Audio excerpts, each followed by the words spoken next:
Hello to friends and family. I'd like to wish my sister and David congratulations on their nuptials. Happy nuptialing. Stephanie asked me a few days ago to stand in for my dad. Oh, for those who don't know me, I am John Giroux, Stephanie's brother. I am the musician. Some of you may have even heard me sing today, and I apologize if I hurt your ears. What can I say to you? When the person who should be doing this is gone, by all rights, Pops should be here doing this toast, rejoicing in your commitment to each other. I tried to channel our father to get inside his head and know what he would say to you. I watched home movies of our trip to the zoo. Do you remember that? I thought about his life, his actions, his words. And I really can't do it for one big reason. Pops saw and treated each of us as individuals, each of us, his children, as unique. So I can only tell you what I know and what he said to me about you and what I believe he would want you to know as you begin this new commitment in your life.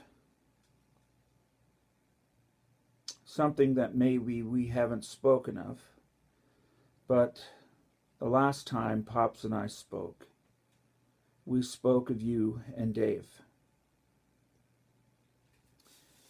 He said he loved you together, and he knew you loved each other. That's important for you to know today. Pops would want you to know that he held you and understood that you respected one another, and that Dave would provide safety and security for you. That was ultimately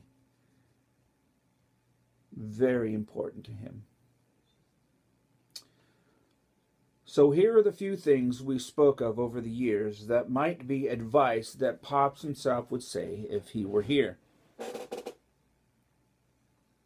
And the things he would share and the things that he would impart to you. In long-term endeavors, it matters not who is right, but rather what is right. Let me say that again. In all long-term endeavors, it matters not who is right, but rather what is right. Even Jesus himself said it was ultimately the truth that would set people free. So above all else, put the truth first in your marriage. And your marriage will be free from harms and ills of this generation. Number 2. There are good marriages and there are great marriages. The difference is a simple but important one. The great ones are great because each and every day, each companion wakes up believing that they didn't marry so they themselves could be happy, but that their happiness comes from working to ensure the happiness of their companion. Let me say that again. They did not get married so that they themselves could be happy. They got married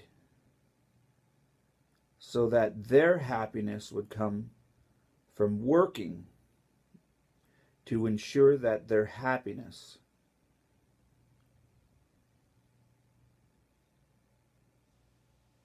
comes from ensuring that the happiness, from working to ensure the happiness of their companion.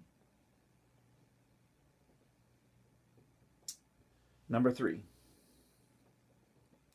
semper fidelis, as Marines like to say, semper fi, always faithful.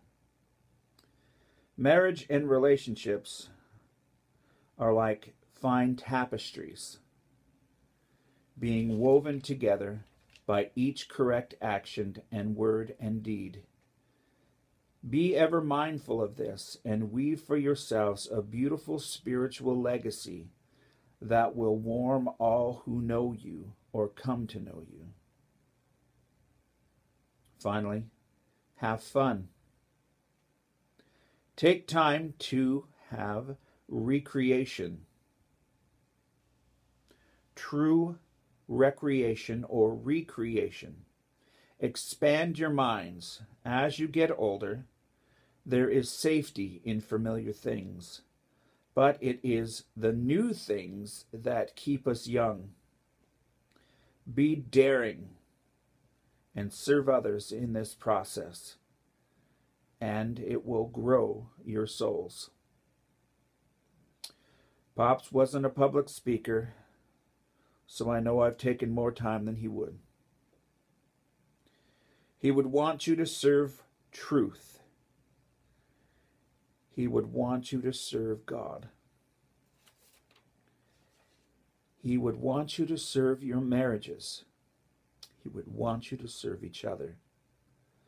Service equals happiness. And that is how he lived. That is how he lived his life, through service. And I commend this to you, to follow his example and be happy.